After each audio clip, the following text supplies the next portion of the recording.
Gálatas, capítulo 1. Saudações de Paulo.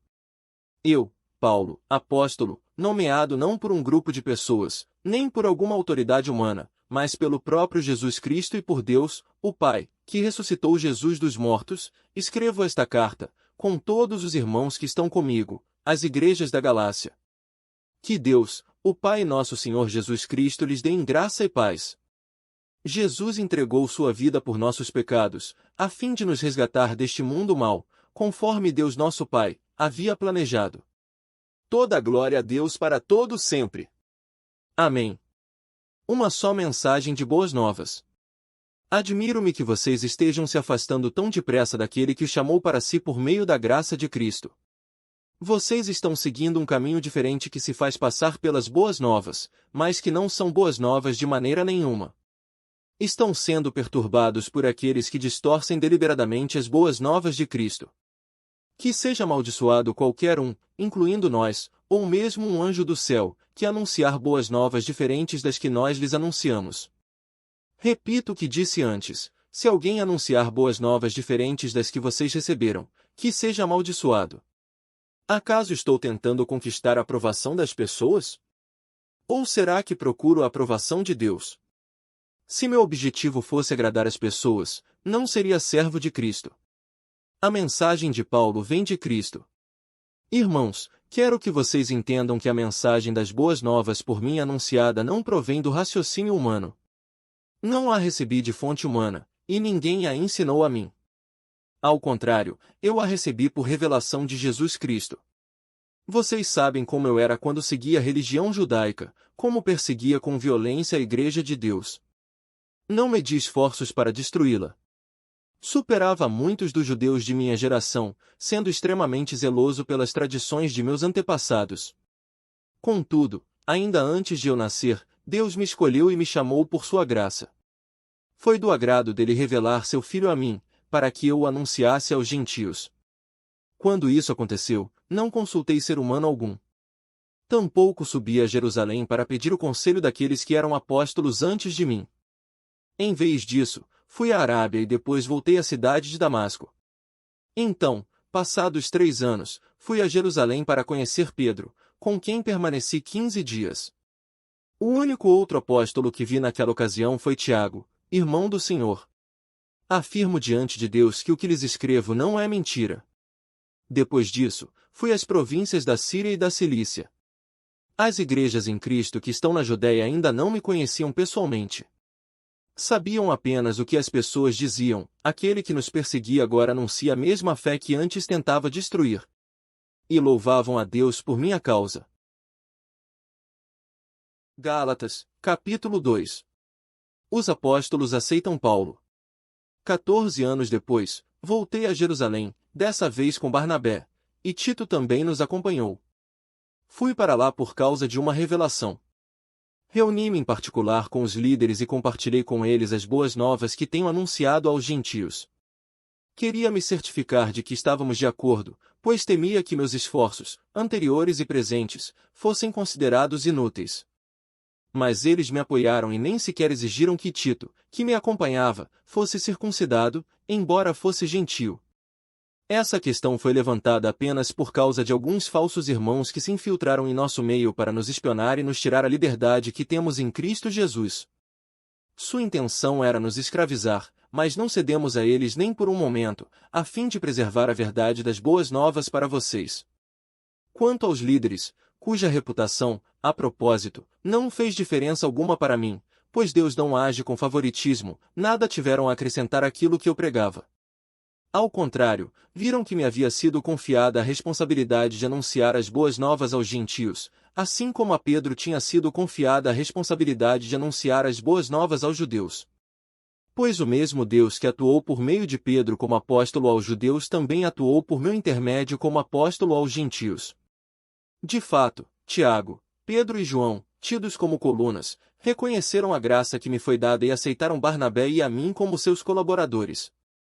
Eles nos incentivaram a dar continuidade à pregação aos gentios, enquanto eles prosseguiriam no trabalho com os judeus. Sua única sugestão foi que continuássemos a ajudar os pobres, o que sempre fiz com dedicação. Paulo confronta Pedro. Mas, quando Pedro veio a Antioquia, tive de opor-me a ele abertamente, pois o que ele fez foi muito errado. No começo, quando chegou, ele comia com os gentios. Mais tarde, porém, quando vieram alguns amigos de Tiago, começou a se afastar, com medo daqueles que insistiam na necessidade de circuncisão. Como resultado, outros judeus imitaram a hipocrisia de Pedro, e até mesmo Barnabé se deixou levar por ela. Quando vi que não estavam seguindo a verdade das boas novas, disse a Pedro diante de todos: se você, que é judeu de nascimento, vive como gentio, e não como judeu, por que agora obriga esses gentios a viverem como judeus? Você e eu somos judeus de nascimento, e não pecadores, como os judeus consideram os gentios. E, no entanto, sabemos que uma pessoa é declarada justa diante de Deus pela fé em Jesus Cristo, e não pela obediência à lei. E cremos em Cristo Jesus, para que fossemos declarados justos pela fé em Cristo, e não porque obedecemos à lei. Pois ninguém é declarado justo diante de Deus pela obediência à lei. Mas, se a busca da justiça por meio de Cristo nos torna culpados de abandonar a lei, isso torna Cristo responsável por nosso pecado? De maneira nenhuma. Se, pois, reconstruo o antigo sistema da lei que já destruí, então faço de mim mesmo transgressor da lei. Pois, quando procurei viver por meio da lei, ela me condenou. Portanto, morri para a lei a fim de viver para Deus. Fui crucificado com Cristo, assim, já não sou eu quem vive, mas Cristo vive em mim. Portanto, vivo neste corpo terreno pela fé no Filho de Deus, que me amou e se entregou por mim. Não considero a graça de Deus algo sem sentido. Pois, se a obediência à lei nos tornasse justos diante de Deus, não haveria necessidade alguma de Cristo morrer. Gálatas, capítulo 3. A lei e a fé em Cristo. Ó Gálatas insensatos! Quem os enfeitiçou? Jesus Cristo não lhes foi explicado tão claramente como se tivessem visto com os próprios olhos a morte dele na cruz? Deixem-me perguntar apenas uma coisa: vocês receberam o Espírito porque obedeceram à lei ou porque creram na mensagem que ouviram? Será que perderam o juízo? Tendo começado no Espírito, por que agora procuram tornar-se perfeitos por seus próprios esforços? Será que foi à toa que passaram por tantos sofrimentos? É claro que não foi à toa. Volto a perguntar: acaso aquele que lhes deu o Espírito e realizou milagres entre vocês agiu assim porque vocês obedeceram à lei ou porque creram na mensagem que ouviram? Da mesma forma, Abraão creu em Deus, e assim foi considerado justo. Logo, os verdadeiros filhos de Abraão são aqueles que acreditam. As Escrituras previram esse tempo em que Deus declararia os gentios justos por meio da fé. Ele anunciou essas boas novas a Abraão há muito tempo, quando disse: todas as nações da terra serão abençoadas por seu intermédio. Portanto, todos os que creem participam da mesma bênção que Abraão recebeu por crer. Contudo, os que confiam na lei para serem declarados justos estão sob maldição, pois as Escrituras dizem: maldito quem não se mantiver obediente a tudo o que está escrito no livro da lei. É evidente, portanto, que ninguém pode ser declarado justo diante de Deus pela lei. Pois as Escrituras dizem: o justo viverá pela fé. A lei, porém, não é baseada na fé, pois diz: quem obedece à lei viverá por ela. Mas Cristo nos resgatou da maldição pronunciada pela lei, tomando sobre si a maldição por nossas ofensas.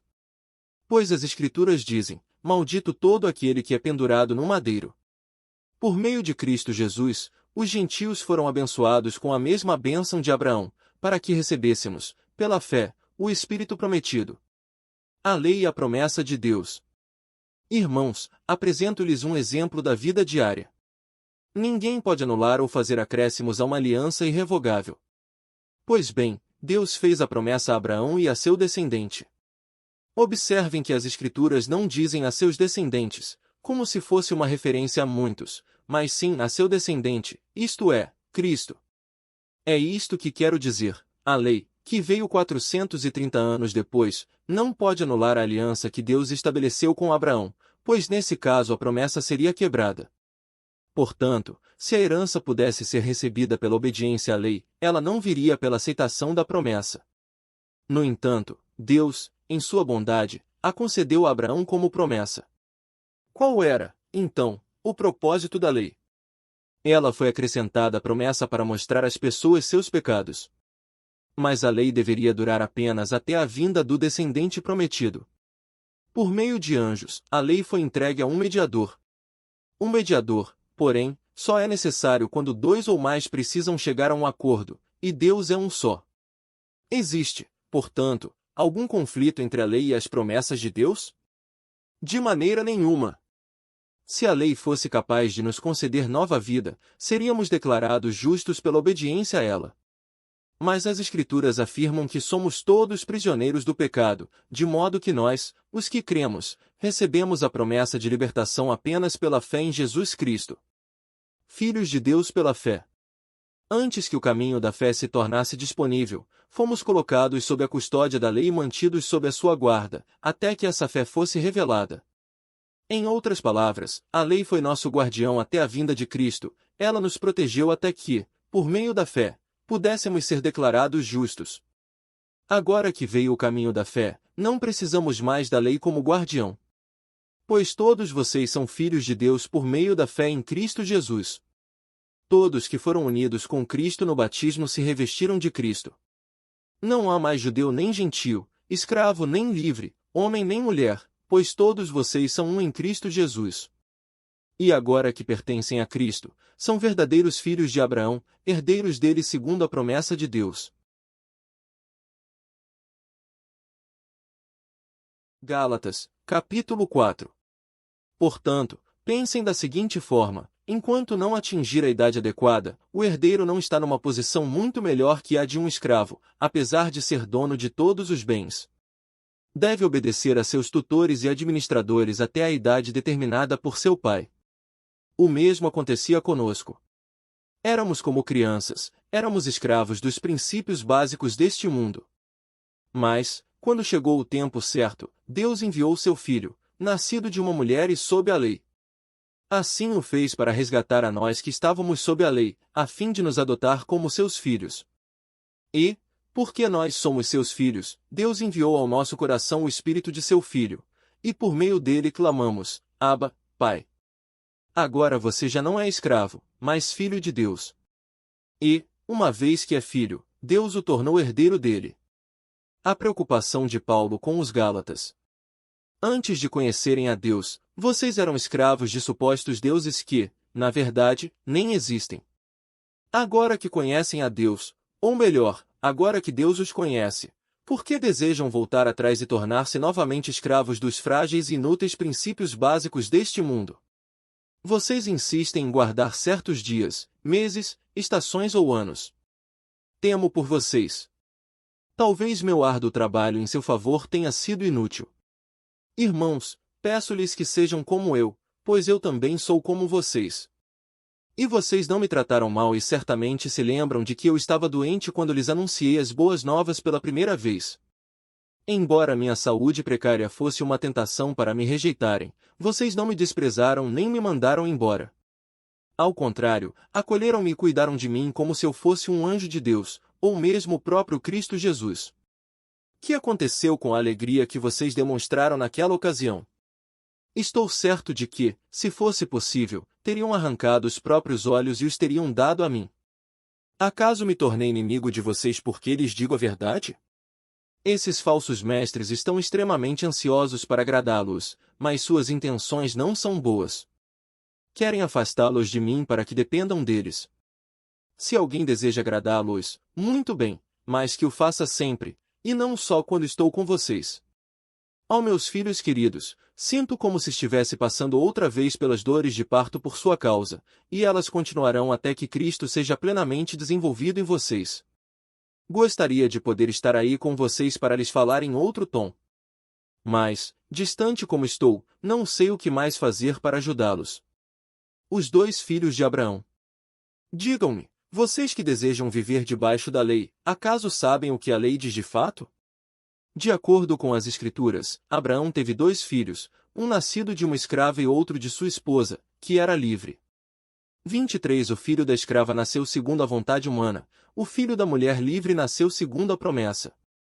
Essas duas mulheres ilustram duas alianças. A primeira, Agar, representa o Monte Sinai, onde o povo recebeu a lei que o escravizou. E Agar, que é o Monte Sinai, na Arábia, representa a Jerusalém de agora, pois ela e seus filhos vivem sob a escravidão da lei. A segunda, Sara, representa a Jerusalém celestial.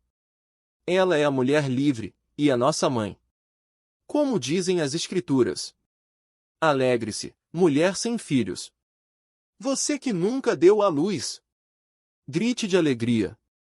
Você que nunca esteve em trabalho de parto. Pois abandonada agora tem mais filhos que a mulher que vive com o marido. E vocês, irmãos, são filhos da promessa, como Isaque. Ismael, o filho nascido da vontade humana, perseguiu Isaque, o filho nascido do poder do Espírito, e o mesmo ocorre agora.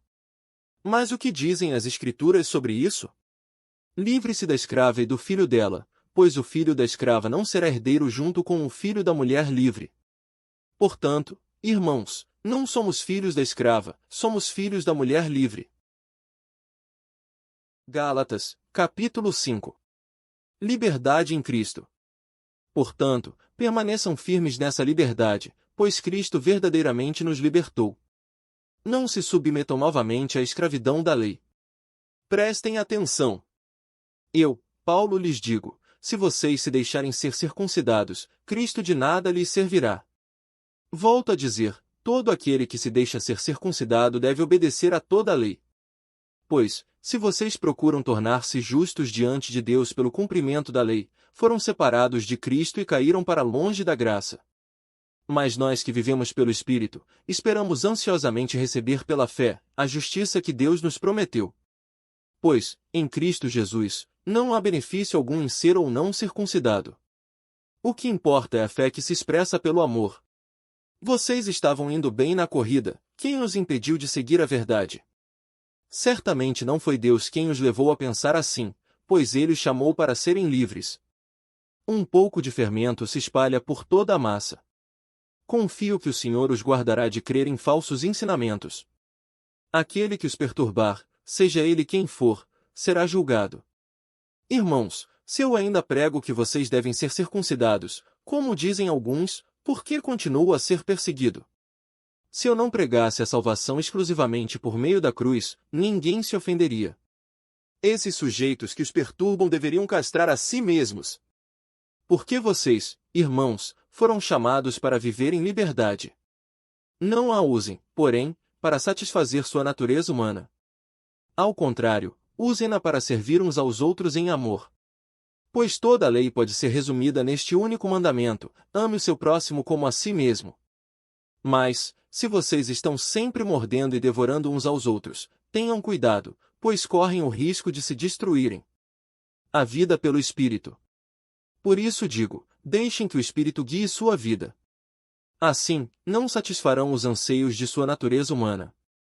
A natureza humana deseja fazer exatamente o oposto do que o Espírito quer, e o Espírito nos impele na direção contrária àquela desejada pela natureza humana. Essas duas forças se confrontam o tempo todo, de modo que vocês não têm liberdade de pôr em prática o que intentam fazer. Quando, porém, são guiados pelo Espírito, não estão debaixo da lei. Quando seguem os desejos da natureza humana, os resultados são extremamente claros: imoralidade sexual, impureza, sensualidade, idolatria, feitiçaria, hostilidade, discórdias, ciúmes, acessos de raiva, ambições egoístas, dissensões, divisões, inveja, bebedeiras, festanças desregradas e outros pecados semelhantes. Repito o que disse antes: quem pratica essas coisas não herdará o reino de Deus.